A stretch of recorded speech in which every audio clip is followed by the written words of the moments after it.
ہاں غلام تھے بیچارے یا نوجوان تھے. نوجوانوں پر بزرگوں کو خود ہی حق حاصل ہوتا ہے جو چاہے کرے, اور غلام تو ملکیت ہوتا ہے, زندہ ذبح کر دے تبھی کوئی پوچھنے والا نہیں. تو جو بیت رہی تھی بلال پر, ابو فقیہ پر, زنیرہ پر, جو ان پر بیت رہی تھی, جو خباب پر بیت رہی تھی, جس طرح ہلاک کیا گیا ہے حضرت سمیہ کو, حضرت یاسر کو, یہ ساری تکلیفیں انہیں بھی تھی. لیکن کیا اس کا یہ بالواسطہ ایذا محمد کے لیے نہیں تھا صلی اللہ علیہ وسلم؟ آپ کے ساتھی, آپ کی جانثار, لیکن آپ ان سے بھی کیا کہیں, فصبروا فصبروا فصبروا. جب ابو جہل بدترین ٹارچر کر رہا تھا حضرت سمیہ اور حضرت یاسر کو رضی اللہ تعالیٰ عنہ, آپ کے علم میں ہے کیسی کیسی ٹارچر کی ہے. جوان بیٹے کو باندھ دیا ایک ستون کے ساتھ, اس کی نگاہوں کے سامنے برہنہ کیا ہے ماں کو.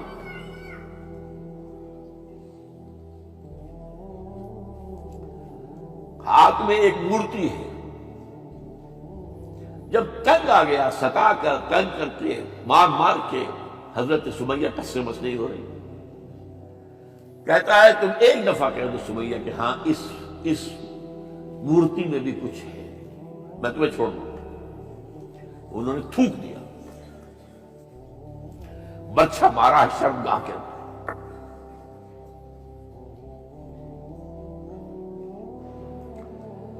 کتنی تکلیف پہنچی ہوگی ان کو, لیکن آپ گزر رہے. اصبروا یا آل یاسر فإن موعدکم الجنہ.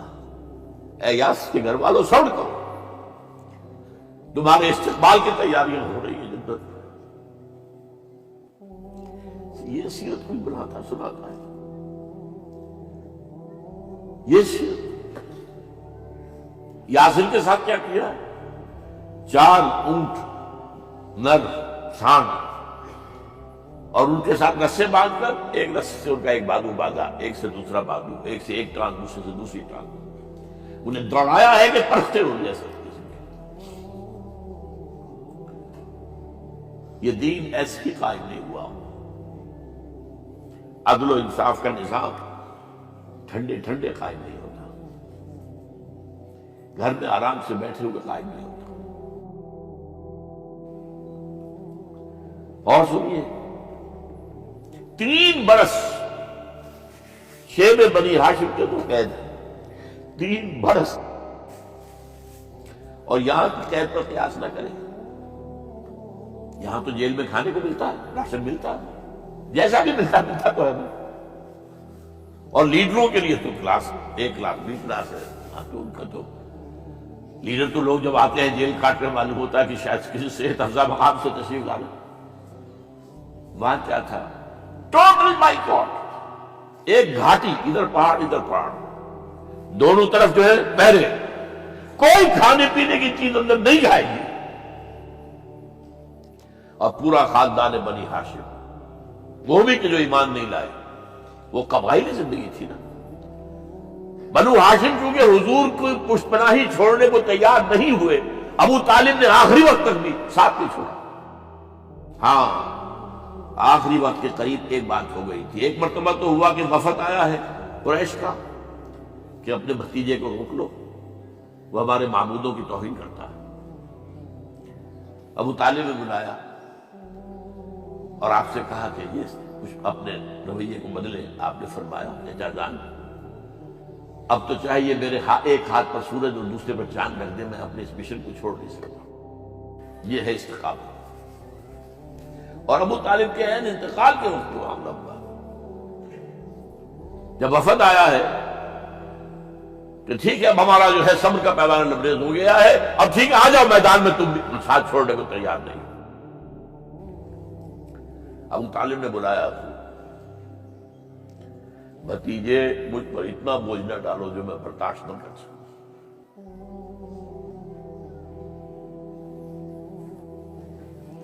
حضور کی آنکھوں میں آنسو آ رہے ہیں.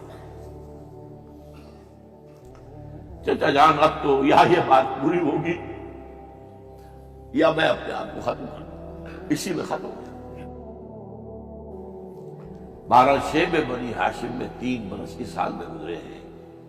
ٹوٹل بائیکاٹ، کوئی کھانے پینے کی نہیں۔ کچھ لوگ تھے شریف النفس، مثلا حکیم بن حزام تھے رضی اللہ تعالیٰ عنہ، بعد میں ایمان لے آئے۔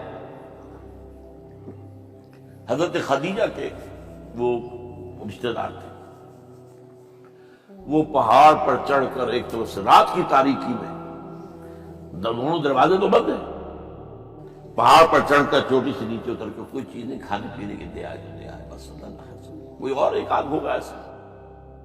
یہاں تک نوبت آئی ہے کہ بنی ہاشم کے یہ پھول جیسے بچے معصوم بھوک سے بلبلا رہے ہیں، اور اس کے سوا کچھ نہیں ہے کہ سوکھے چمڑے ابال کر اس کا پانی ان کے حلق میں ٹپکا دیا جائے۔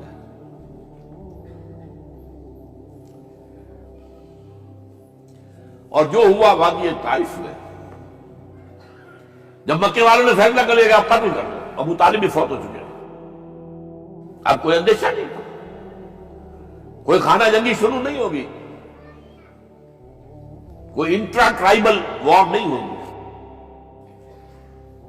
تو آپ طائف گئے ہیں۔ شاید وہاں کے 3 سردار تھے بڑے، اور یہ طائف اصل میں قریشی کا سمجھیے کہ یہ ان کا گرمیوں کا یہ صحت افزا مقام تھا۔ یہ تمام جو سردار تھے مکے کی، ان کی جائیدادیں وہاں کی، باغات تھے،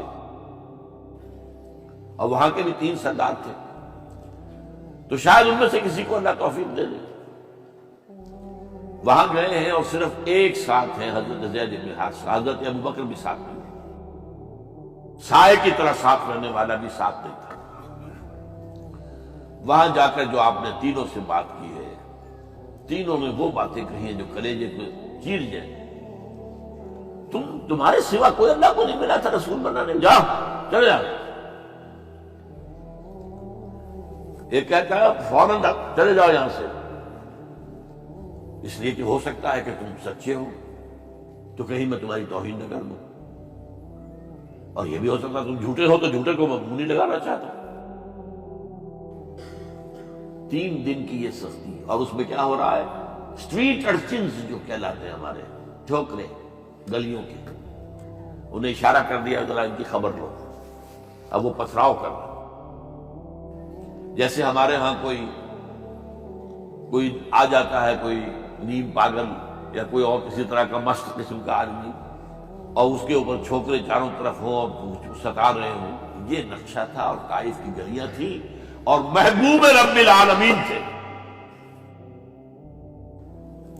ادھر سے پتھر آ رہے ہیں تو زید بن حارثہ رکاوٹ بن گئے، لیکن پیچھے سے آ رہے ہیں، وہ کیسے روکیں گے؟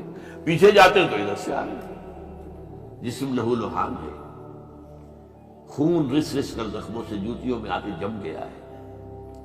پھر وہاں سے آپ نکل کر گئے ہیں، ایک باغ میں تھوڑی سی پناہ لی ہے تھوڑی دیر کے لیے، جوتے بڑی مشکل سے اترے ہیں، خون جمع ہوا، اور وہ جو پھر دعا نکلی ہے آپ کے وہ کلیجے کو چیر جانے والی ہے۔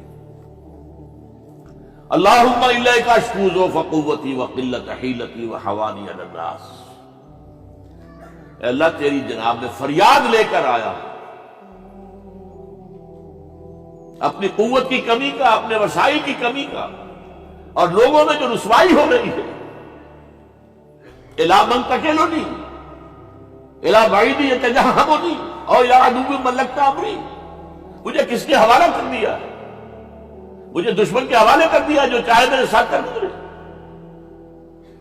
فریاد ہے کہ نہیں؟ بڑی زوردار فریاد ہے، بڑی زوردار، لیکن پھر مقام عبدیت کا ظہور ہوتا ہے۔ ان لم یکن علی غضبک فلا ابالی،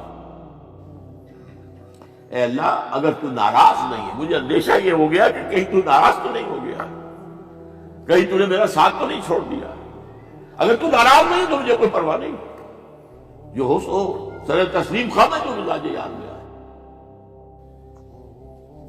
واپس آئے ہیں تو مکے میں داخل نہیں ہو سکتے تھے، وہاں تو قتل کا فیصلہ ہو چکا تھا۔ باہر ہی آپ نے ڈیرا لگایا، زید بن حارثہ کو بھیجا، فلاں شخص کے پاس جاؤ کہ تم اگر امان میں لے لو محمد کو تو محمد آ جائے، میں تو میری یہ پوزیشن نہیں ہے، میں قریش کے مقابلے میں امان نہیں دے سکتا۔ دوسرے کے پاس بھیجا، اس نے بھی کوئی ایسے جواب نہیں دیا۔ تیسرے کے پاس جب گئے حضرت زید، مطعم بن عدی، اس نے کہا ٹھیک ہے، میں امان دیتا ہوں محمد کو، وہ آ جائے مکے میں۔ حضور سے آگے کہا، حضور فرمایا نہیں جا کر کہو، آ کر لے کر جا۔ کیوں؟ کیا پتا اچانک جو ہے میرے داخل ہوتے ہی کوئی مجھ پر حملہ کرے، قتل کر دے۔ وہ تو یہ کہہ سکے کہ ہمیں کیا پتا تھا کہ مطعم نے جو ہے امان دی ہے، I never knew it۔ اب یہ قبیلے کے اندر یہ ہوتا تھا کہ ایک نے امان دے دی، سب کی طرف سے امان ہے۔ لہذا حضور نے فرمایا آ کر لے کر جاؤ۔ وہ اپنے 6 بیٹوں کو ہتھیار سجا کر لے کر آیا ہے اور پھر لے کر گیا حضور کو، کہتا ہوا گزر رہا ہے راستے میں، لوگوں سن لو محمد میری امان میں ہے صلی اللہ علیہ وسلم۔ اس لیے آپ کو مکے کے اندر پھر 2-2.5 سال مزید رہنے کا موقع ملا ہے، اور اتنا بڑا احسان آپ نے مانا پھر مطعم بن عدی کا کہ غزوہ بدر میں جب 70 اسیر تھے قریش کے حضور کے پاس، تو آپ نے فرمایا تھا کہ اگر آج مطعم زندہ ہوتا اور وہ سفارش کرتا تو میں ان سب کو چھوڑ دیتا بغیر کسی فدیے کے۔ بہرحال یہ چند باتیں میں نے آپ کو بتائی، باقی تو یہ کہ غار ثور ہے کیسی کیسی، اور پھر غزوہ بدر سے پہلے کی رات ہے، اور وہ آپ کا زندگی کا طویل ترین سجدہ ہے اس میں، جہاں تک یہ الفاظ بھی آپ نے کہہ دیا، اللہ اگر کل یہ جو 313 یہاں جمع ہیں اگر یہ ختم ہو گئے تو پھر قیامت تک تیرا نام لینے والا کوئی نہیں ہوگا، میں آخری رسول اور میری یہ 15 برس کی کمائی ہے۔ اس وقت کہا حضرت ابوبکر 2 پیردار کی حیثیت سے کھڑے تھے کہ حسبک حسبک حضور بس کیجئے بس کیجئے۔ بہرحال بدر ہے، احد ہے، زخمی ہوئے ہیں، دندان مبارک شہید ہوئے ہیں، خون اتنا بہا ہے کہ بے ہوش ہو گئے ہیں، اور خبر اڑ گئی ہے کہ آپ شہید ہو گئے۔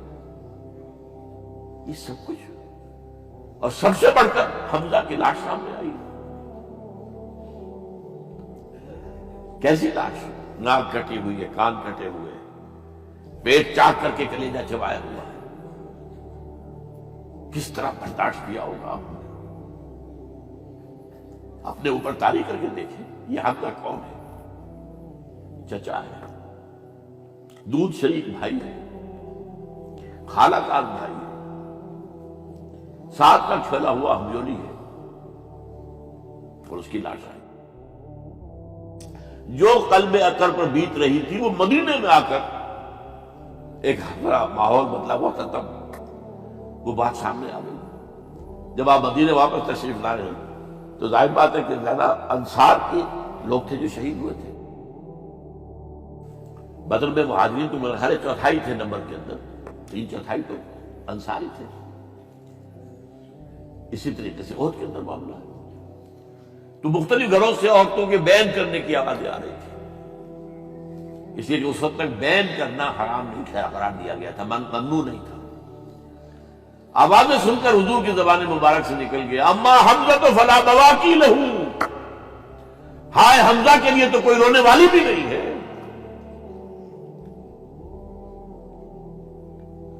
اس پر پھر صحابہ نے، انصار نے اپنے ہاں کی خواتین کو حضرت صفیہ کے ہاں بھیجا، وہ صحیح بہن تھی، وہاں انہوں نے جا کے بھی تعزیت کی بہن کی۔ غزوہ احزاب کا آپ نے سن لیا،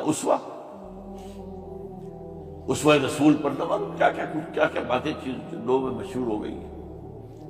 اسوہ کا لفظ آیا تھا قرآن میں سورہ احزاب میں، وہ اسوہ کیا تھا؟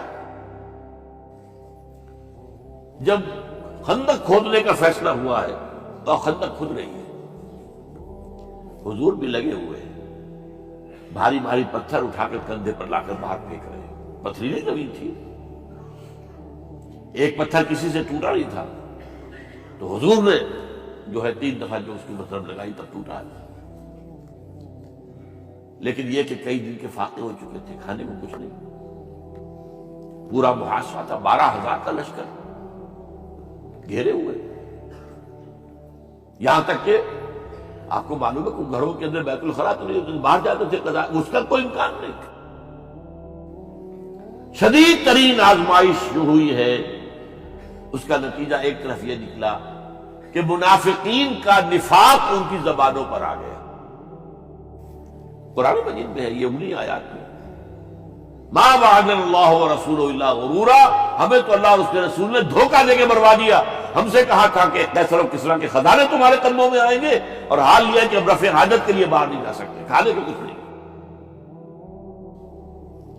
اس وقت کچھ صحابہ آئے ہیں حضور صلی اللہ علیہ وسلم سے، دیکھیے فاقے سے کمر دوہری ہوئی جا رہی ہے، ہم نے اپنے پیٹوں پر پتھر باندھے ہوئے، چادروں کے ساتھ پتھروں کسا ہوا تاکہ کمر سیدھی رہے۔ حضور نے اپنا کرتا مبارک اٹھا کر دکھایا، 2 پتھر میں۔ یہ ہے اسوہ، یہ ہے آپ کی سنت، آپ کا اسوہ حسنہ۔ لیکن اس اسوہ حسنہ سے فائدہ کون اٹھا سکتا ہے؟ لقد کان لکم فی رسول اللہ اسوۃ حسنۃ لمن کان یرجو اللہ والیوم الآخر وذکر اللہ کثیرا۔ اسوہ تو اپنی جگہ ہے، قرآن میں ہدایت سب کے لیے، ھدی للناس، لیکن فائدہ اٹھائیں گے صرف متقین، ھدی للمتقین ہے سب کے لیے، اسوہ سب کے لیے ہے، لیکن استفادہ وہی کر سکے گا جو 3 شرطیں پوری کرے: اللہ اور یوم آخر پر ایمان، اور اللہ کا ذکر کثرت کے ساتھ۔ بہرحال یہ میں نے آپ کے سامنے اس حوالے سے رکھا ہے، یہ اسوہ جو ہے حضور کا، یہ ہم پر اتمام حجت ہے۔ دیکھیں نوٹ کیجئے، پوری نوع انسانی پر اتمام حجت، اسلام کا نظام عدل اجتماعی جو قائم کر کے دکھا دیا، حجت قائم ہے۔ اسے انگریزی میں کہتے ہیں اٹس ڈویبل، کیا جا سکتا ہے، یہ کام ہو سکتا، اس لیے کہ زمین پر قدم بہ قدم چل کر یہ انقلاب آیا، محنت سے آیا، مشقت سے آیا، ایثار سے آیا، قربانیوں سے آیا، تکلیفیں جھیل کر آیا، صبر و مصابرت سے آیا، استقامت و مقاومت سے آیا۔ یہاں پر معجزوں کی کار فرمائی نہ ہونے کے برابر ہے۔ یہاں دھوپ سے بچانے کے لیے وہ اللہ نے صاحبان نہیں دیا، صلی اللہ علیہ الغمام، اور بھوک سے بچانے کے لیے بند و سلوہ نازل نہیں ہوئے۔ غزوہ تبوک میں ایسا بھی ہوا ہے کہ 3 مجاہدین کا 24 گھنٹے کا راشن ایک کھجور، ایک نے منہ میں رکھی، کچھ چوس لی، کچھ گلوکوز چلا گیا اس میں سے، دوسرے کو دے دی، اس نے چوس لی، پھر تیسرے کو، بند و سلوہ نازل نہیں ہوئے۔ محنت، مشقت، ایثار، قربانی، صبر، مصابرت، استقامت، مقاومت، یہ ہے اسوہ رسول۔